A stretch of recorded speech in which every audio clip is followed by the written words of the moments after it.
Hi అండి, అందరికీ welcome back to my channel. ఈరోజు నేను ఎంతో రుచికరమైన గోరుచిక్కుడు మసాలా గ్రేవీని ప్రిపేర్ చేస్తున్నానండి. ఈ గోరుచిక్కుడు మసాలా గ్రేవీ చాలా టేస్టీగా ఉంటుందండి. రైస్లోకి కానీ, చపాతీస్లోకి కానీ, పుల్కాస్లోకి కానీ చాలా టేస్టీగా ఉంటుంది. మనం మసాలా వేసుకొని ఇలా ప్రిపేర్ చేసుకుంటే చాలా టేస్టీగా ఉంటుందండి. పిల్లలు కూడా చాలా ఇష్టంగా తింటారు. ఇప్పుడు మనం ఈ గోరుచిక్కుడు మసాలా గ్రేవీని ఎలా ప్రిపేర్ చేసుకోవాలో ఇప్పుడు మనం చూద్దాం రండి. గోరుచిక్కుళ్ళ మసాలా గ్రేవీ కోసం నేను ఒక 1/2 కేజీ గోరుచిక్కుళ్ళను తీసుకున్నానండి. గోరుచిక్కుళ్ళను తీసుకొని శుభ్రంగా వాష్ చేసుకొని ఇలా ముక్కలుగా తరిగి పెట్టుకున్నాను. ఇప్పుడు మనం ఈ గోరుచిక్కుళ్ళ మసాలా గ్రేవీ కోసం మసాలా తయారు చేసుకోవాలండి. ఇప్పుడు మసాలా ఎలా ప్రిపేర్ చేసుకోవాలో చూద్దాము. గోరుచిక్కుడు మసాలా గ్రేవీ కోసం మసాలాను ప్రిపేర్ చేసుకోవాలండి. అందుకు కావలసిన పదార్థాలు: 2 టేబుల్ స్పూన్ల పల్లీలను తీసుకోండి, 2 టేబుల్ స్పూన్ల ధనియాలను తీసుకోండి, 1 టేబుల్ స్పూన్ జీలకర్ర, 1 టేబుల్ స్పూన్ నువ్వులు, 1/2 టేబుల్ స్పూన్ మెంతులను తీసుకొని ఇప్పుడు వీటినన్నింటినీ కూడా మనం డ్రై రోస్ట్ చేసుకోవాలి. డ్రై రోస్ట్ కోసం నేను స్టవ్ వెలిగించుకొని ప్యాన్ పెట్టుకున్నానండి. ప్యాన్ వేడైన తర్వాత ఇవన్నీ కూడా వేసుకొని డ్రై రోస్ట్ చేసుకోవాలి. ఫ్లేమ్ని మీడియంలో పెట్టుకొని ఇవన్నీ కూడా దోరగా వేయించుకోవాలి. దోరగా వేయించుకున్న తర్వాత మిక్సీ పట్టుకోవాలండి.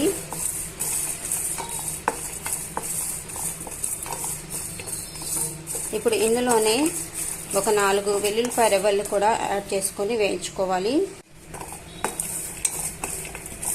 4 వెల్లుల్లిపాయ రెబ్బలు కూడా వేసుకొని ఇలా దోరగా వేయించుకొని మనం మిక్సీ పట్టుకోవాలండి. మిక్సీలో వేసుకొని మెత్తగా మనం పౌడర్ చేసుకోవాలి.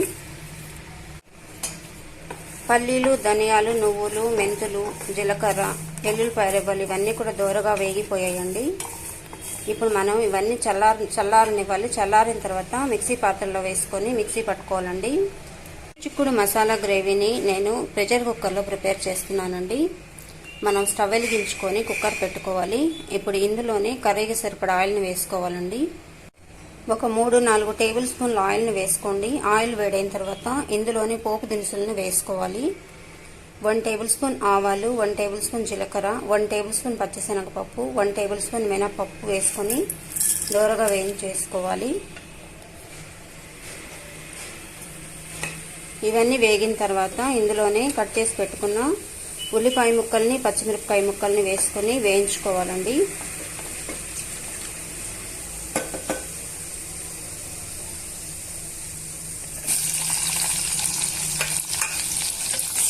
ఉల్లిపాయ ముక్కల్ని, పచ్చిమిరపకాయ ముక్కల్ని వేసుకొని పచ్చివాసన పోయేంత వరకు వేయించుకోవాలి.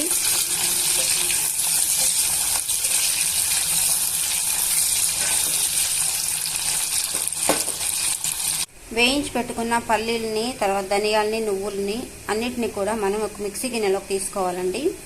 చల్లారిన తర్వాత మిక్సీ గిన్నెలోకి వేసుకొని ఇందులోనే ఇప్పుడు మనం కారంని యాడ్ చేసుకుందాం. ఒక 2 టేబుల్ స్పూన్ల కారంని యాడ్ చేసుకోండి.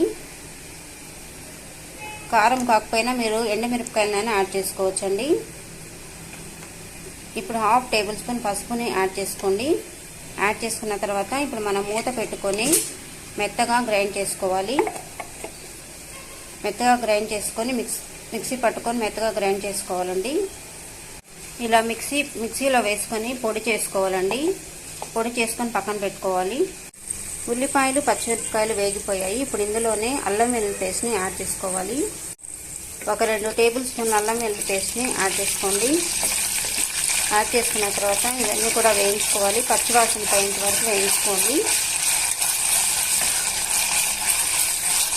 ఇప్పుడు ఇందులోనే కట్ చేసి పెట్టుకున్న టొమాటో ముక్కలను కూడా యాడ్ చేసుకోవాలి. సన్నగా తరిగిన టొమాటో ముక్కలను కూడా యాడ్ చేసుకొని మగ్గించుకోవాలండి.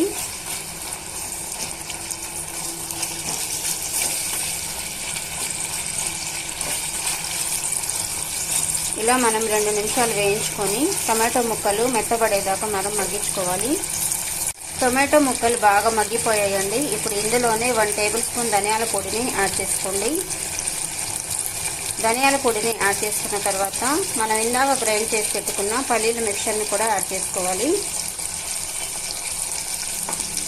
పల్లీల మిక్చర్ని యాడ్ చేసుకొని ఇవన్నీ కూడా ఈవెన్గా స్ప్రెడ్ చేసుకోవాలండి.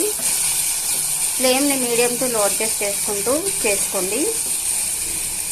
పల్లీల మిక్చర్ని యాడ్ చేసుకున్న తర్వాత ఇప్పుడు ఇందులోనే సన్నగా మనం ఒలిచి పెట్టుకున్న గోరుచిక్కుళ్ళన్నీ కూడా యాడ్ చేసుకోవాలి.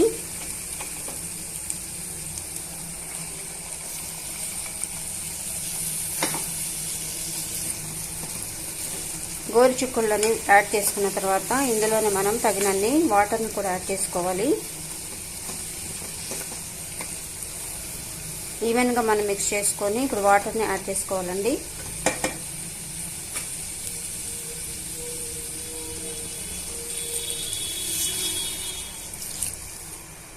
కర్రీకి సరిపడా వాటర్ని యాడ్ చేసుకున్న తర్వాత ఇప్పుడు ఇందులోనే తగినంత ఉప్పును కూడా యాడ్ చేసుకోవాలి.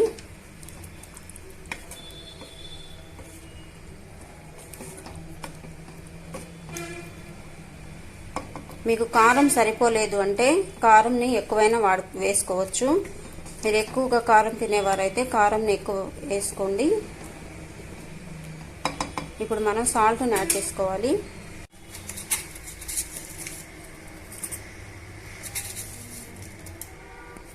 రెండు టేబుల్ స్పూన్ల సాల్ట్ని యాడ్ చేసుకొని ఇవన్నీ కూడా ఈవెన్గా మిక్స్ చేసుకొని కుక్కర్ మీద మూత పెట్టుకొని ఒక 3 విజిల్స్ వచ్చేంత వరకు మనం ఉడికించుకోవాలి. కుక్కర్ మీద మూత పెట్టుకొని ఒక 3 విజిల్స్ వచ్చేంత వరకు ఉడికించుకుందామండి. 3 విజిల్స్ వచ్చేసాయండి. ఇప్పుడు మనం స్టవ్ ఆఫ్ చేసేసుకొని కుక్కర్లో స్టీమ్ అంతా పోయిన తర్వాత మనం కుక్కర్ మీద మూత తీసి చూద్దాము. స్టీమ్ అంతా పోయిందండి. ఇప్పుడు మనం కుక్కర్ మీద మూత తీసి చూద్దామండి.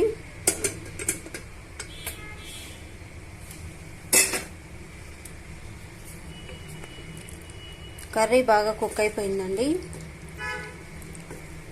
గోరుచిక్కుడు మసాలా గ్రేవీ రెడీ అయిపోయిందండి. రైస్లోకి కానీ చపాతీస్లోకి కానీ పుల్కాస్లోకి కానీ చాలా చాలా టేస్టీగా ఉంటుంది. ఇప్పుడు మనం ఫైనల్గా కొత్తిమీరతో గార్నిష్ చేసేసుకోవాలి.